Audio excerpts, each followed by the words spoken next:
किती सहजपणे हा आंबा पापड निघतोय बघा. इथे आपण गॅसचा वापर केलेला नाही आहे, गूळ साखरसुद्धा याच्यामध्ये वापरलेली नाही आहे. आणि रंग बघा आंबा पापडचा सुरेख असा रंग आलेला आहे. कितीही फोल्ड करा कुठेही चिटकत नाही, इतका परफेक्ट हा आंबा पापड तयार होतो. थिकनेस बघा, म्हणजे थिकनेस आपण इतकी परफेक्ट तयार केलेली आहे की ज्याच्यामुळे हा पापड तुम्ही रोल करून ठेवू शकता, याचे छोटे छोटे पीस करून ठेवू शकता किंवा असे कट मारून तुम्ही ठेवू शकता. म्हणजे वेगवेगळ्या पद्धतीने तुम्ही हा वर्षभर साठवून ठेवू शकता. म्हणजे आपलं कसं असतं ना, आपल्याला आंबा तर पाहिजे असतो पण तो वर्षभर मिळत नाही, मग आपण त्याचे असे वेगवेगळे प्रकार करून ठेवतो आणि जे वर्षभर चांगले राहतात. त्याच्यामध्ये आपण कुठलेही वरून स्वीटनर वापरलेलं नाही आहे, म्हणजे अगदी स्वीटनेस जो आहे तो नॅचरल आहे. त्याच्यामुळे इव्हन डायबेटिक्स पेशंटसुद्धा हे आंबा पापड खाऊ शकतात आणि वर्षभर तुम्ही आंब्याचा स्वाद घेऊ शकता. इतके सुंदर म्हणजे अप्रतिम तयार होतात हे पापड आणि विदाऊट एनी झंझट. जर छोटी मुलं असेल ना तर त्यांनाही सहज म्हणून हे तुम्ही पापड करायला द्या, ते पण असे मस्त मजेने पापड करतील आणि त्यांना पण तुम्ही याच्यामध्ये इन्व्हॉल्व करा, त्यांना पण आनंद होईल. नमस्कार, सुषमा झल्ली रेसिपीज अँड सॅलड मध्ये सर्वांचे खूप खूप स्वागत. आणि आज आपण कुठलेही कष्ट न घेता झटपट होणारे आंब्याचे पापड तयार करतोय. अगदी एकदा तयार करून तुम्ही वर्षभर हे आंबा पापड एन्जॉय करू शकता. सो रेसिपी बघूया, पण त्याआधी जर तुम्ही माझ्या चॅनलवरती नवीन असाल किंवा अजूनही माझं चॅनल सबस्क्राईब केलं नसेल तर प्लीज चॅनलला सबस्क्राईब करा. रेसिपी आवडली तर जास्तीत जास्त लाईक करा, शेअर करा, तसेच बेल आयकॉनला पण क्लिक करा जेणेकरून माझ्या नवीन व्हिडिओचे नोटिफिकेशन पहिल्यांदा तुम्हाला येतील. आणि चला रेसिपी बघूया. तर इथे मी आंबा पापड बनवण्यासाठी 2 प्रकारचे आंबे घेतलेले आहेत. तर 2 हापूस आंबे आहे आणि 1 बदाम आंबा घेतला. तर बदाम आंब्याची साईज थोडी मोठी असते. तर याला मी छान अर्धा ते 1 तास पाण्यात भिजत घातलं होतं, स्वच्छ करून घेतलं आणि मग हे आंबे वापरलेले आहे. तर या आंब्याला आपण कापून घेऊ आणि त्याचा गर आपल्याला काढायचा आहे. तर हापूस आंब्यामुळे रंग छान येतो पापडाला आणि स्वादही येतो आणि रस घट्टसर असतो, त्याच्यामुळे पापड चांगले तयार होतात. आणि जो बदाम आंबा आहे ना, तर तो चवीला थोडा आंबट गोड असतो, त्याच्यामुळे पापड जे आहे ते अगदी चवदार तयार होतात. आणि दोन्ही आंबे चांगले पिकलेले आहे. बदाम आंब्याची पण चव खूप छान आहे. आता आपण याचा सगळा गर काढून घेऊया. तुम्ही जर अशा पद्धतीने गर काढला नाही याचा, तर गर चांगला निघतो आणि त्याच्या सालं जे असतात ना त्याला काहीही राहत नाही. कारण आज आपण याच्यामध्ये कुठलेही साखर किंवा गूळ वगैरे घालणार नाही आहे. तर जो नॅचरल स्वाद आहे त्याच पद्धतीने हे आंब्याचे पापड तयार करतो. तर तुम्ही याच्यामध्ये साखर पण टाकू शकता. मी म्हणेल की गुळापेक्षा तुम्ही साखरच घाला, कारण चवेमध्ये थोडासा फरक पडतो आणि आंबा सुकल्यानंतर पण टेक्स्चरमध्ये पण फरक पडतो. म्हणून जर साखर घालायची असेल तर साखर घालून करा. तुम्ही बघू शकता या बदाम आंब्याचा रंग थोडासा फेंट असतो, पण हा टाकला की चव खूप छान येते. म्हणून तुम्ही अशा पद्धतीने 2 आंब्याचे पापड तयार करून घ्या. तुमच्याकडे जो अवेलेबल असेल ना तो तुम्ही आंबा घेऊ शकता. असं जरुरी नाही आहे की हेच 2 प्रकारचे आंबे घेतले पाहिजे, पण गोड आणि थोडेसे आंबट गोड चवीचा घेऊन घ्या.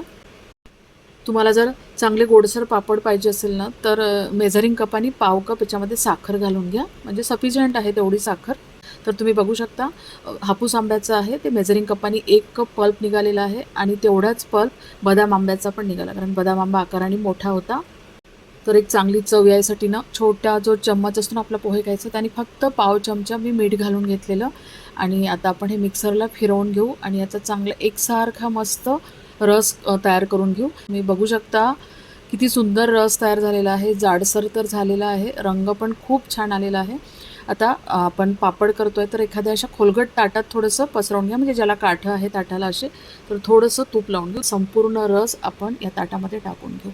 तर जर छोटं ताट असेल ना किंवा तुमचा रस जास्त असेल तर तुम्ही 1-2 ताटामध्ये टाकू शकता, पण माझं ताटही मोठं आहे आणि या ताटासाठी हा रस सफिशियंट आहे. बरं, खूप पातळ हा रस पसरवून नाही घ्यायचा, नाहीतर काय होते वाळल्यानंतर एकदम पातळ अशी ती पोळी होऊन जाते किंवा मग कधी कधी निघत पण नाही ती पोळी. म्हणून खूप पातळ करू नका आणि अशा पद्धतीने सगळीकडे हा रस जो आहे तो पसरवून घ्यायचा आणि थोडंसं टॅप करायचं ताटाला, म्हणजे एकसारखं सगळीकडे आलं पाहिजे. आता आपल्याला याला सुकवून घ्यायचं आहे. तर हे आंबा पापड ना पंख्याखाली पण सुकतात, पण तुमच्याकडे जर ऊन येत असेल, थोडंसं ऊन असेल तर उन्हामध्ये ठेवा, नाहीतर फॅनखाली सुकवून घ्या. 2 ते 3 दिवस लागतात. जर उन्हात ठेवले ना तुम्ही हे, तर अगदी 1.5 ते 2 दिवसात सुकून जातात. पण जेव्हा उन्हात ठेवाल, बाहेर ठेवाल, तर रस आहे हा, तर याच्यावरती कचरा उडवू शकतो तुम्ही बाहेर ठेवले तर. मग वरची लेअर ना सुकेपर्यंत, म्हणजे कचरा त्याला चिपकला नाही पाहिजे, तर अशा वेळेस ना त्याच्यावरती एखादं पातळ जे कॉटनचं कापड असते ना, कापड ठेवायचं, पण रसाला चिपकू नाही द्यायचं. म्हणून मी म्हटलं ताट जे आहे ते थोडंसं खोलगट घ्यायचं आणि ते पूर्ण वरून कापड जे आहे त्याच्यावरती झाकून घ्यायचं आणि मग उन्हात ठेवा. याला 3 दिवस झालेले आहे आणि चांगलं सुकलं. माझ्याकडे पण ऊन येत नाही. मी खिडकीमध्येच ठेवलं होतं. 1-1.5 तास ऊन असतं आणि नंतर मी पंख्याखालीच सुकवून घेतलं. पण चांगलं सुकलेलं आहे. आता आपण त्याचे काठं मोकळे करून घेऊ. तर एखाद्या चमच्याच्या सहाय्याने, चाकूच्या सहाय्याने तुम्ही हे काठं मोकळे करू शकता. कारण पोळी जी आहे ती तंतोतंत काठापर्यंत होती, म्हणून अशा पद्धतीने सगळे काठं मोकळे करून घ्यायचे. आणि तुम्ही बघू शकता आता सगळे काठं ह्याचे मोकळे झालेले आहे आणि आपण पोळी काढून घेऊया. तर बघा सहज ही पोळी निघते आहे, म्हणजे व्यवस्थित सुकली आहे ही पोळी. पण हळूहळू काढायची. निघते आहे म्हणून एकदम फोर्सफुली काढू नका, नाहीतर काय होईल ती तुटून जाईल. त्या बाजूनी थोडी थोडी ओढत न्या, म्हणजे ती प्रॉपर निघेल. आणि तुम्ही बघू शकता किती सहजपणे आपली पोळी निघालेली आहे. थिकनेस अगदी परफेक्ट आलेला आहे. रंग पण खूप सुंदर आलेला आहे, कारण आपण इथे कुठलाही आर्टिफिशियल रंग टाकलेला नाही आहे.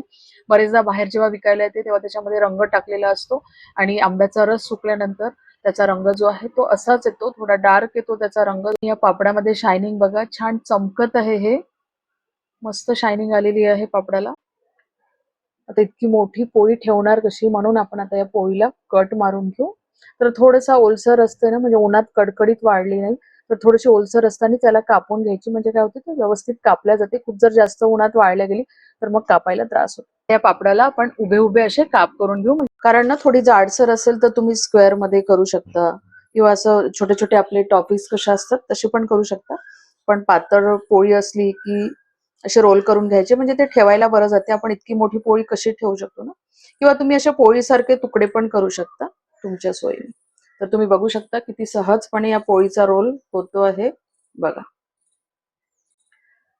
परत याला ना एकदा चांगलं उन्हात वाळवून घ्यायचं, म्हणजे कडकडीत उन्हात वाळवून घ्या, म्हणजे कसं ही पोळी वर्षभर चांगली राहते, काही याला होत नाही.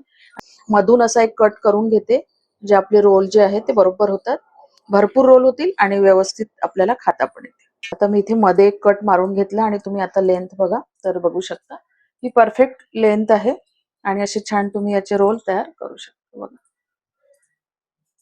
मस्त.